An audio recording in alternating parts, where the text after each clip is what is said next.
nothing, right? It was very hard to do environmental behavior. There weren't a lot of options. Now what's happened in the last 5 or 10 years is we've developed an infrastructure, like you can recycle, you can buy carbon offset credits. There's a whole bunch of systems that have arisen that enable, if you want to do more to protect the environment, now it's not that hard to do it. 10 years ago, it was really, really hard. There weren't a lot of options. So as futurists, we're looking at that disconnect 10 years ago. We're looking at this and going, you know what? The problem is there's nothing here for people to do. And once this develops, it's going to take off. So 10 years ago, when it said, well, is this environment going to be real or not? We're like, yes, yes, yes, yes, yes, yes, yes. And it's just going to take a while for the support systems to develop. And when those support systems develop, people are going to express this. They want to. They wanted to, but they couldn't figure out how to do it. You had to be really committed. You had to pay a 50% premium on products to be green. Well, that's asking a lot. You know, so most people, you know, only the really hardcore people were willing to do that, right? And the other piece of it is, right, so I want to do more to protect the environment. Well, what was, you know, if you kind of looked at what's been the ethos, well, Bill Clinton said it 10 years ago, right? It's the economy, stupid. Now, right, now you shift, fast forward to the present, that kind of looks a little anachronistic right now, doesn't it?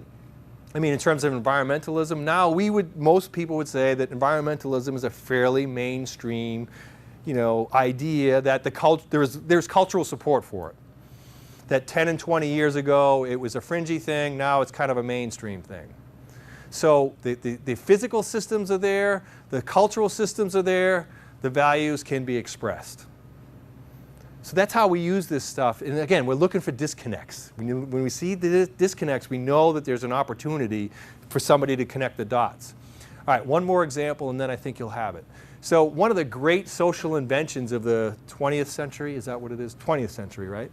I get my centuries mixed up, is 12-step groups, right? Where previously, if somebody had an addiction problem, they throw you in the Laughing Academy and you die. There's no real way to cure it, right? So what the 12-step program is actually, like, without knowing it, is an integral solution, right? So if you look at, like, what does Alcoholics Anonymous say about, you know, what's the individual behavior, values got to be look like? Well, it's a physical, emotional, and spiritual disease, right? So the person has to accept that value. This is the value that you need to have in order to get cured. The behavior is you can't do it.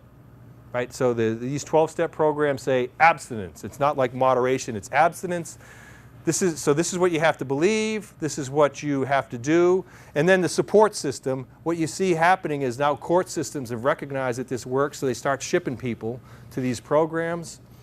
And the cultural aspect is they use group meetings and fellowship. Right? So, you know, while the addict or alcoholic is struggling with all these things, you use these group meetings to help. And it's kind of what I was talking earlier about, you know, when you're doing this internal foresight thing, find your lemmings and find your support group, because it's going to be a struggle. And so, you know, in a sense, that's an integral approach to foresight. Build up your cultural support. Okay, and so one of the reasons I think that social invention worked is it was a whole integral, holistic solution. It covered all the aspects.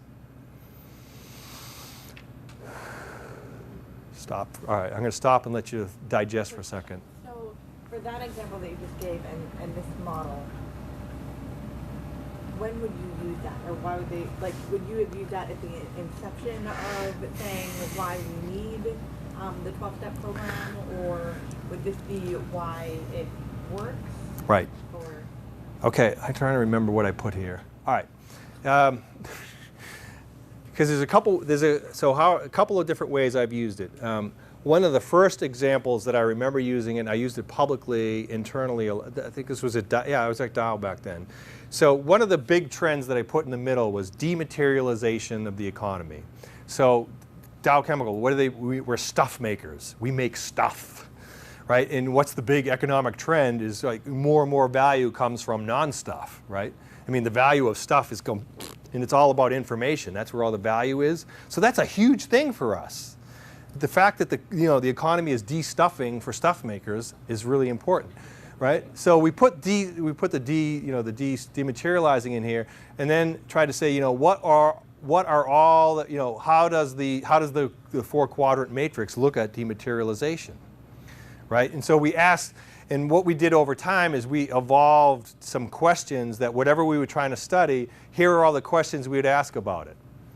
And like one of the examples that was, I think, one of the best insights that we got from doing this dematerialization and using this process was that, so dematerialization basically means like commodity prices, so stuff prices have been shooting down and the margins are really terrible.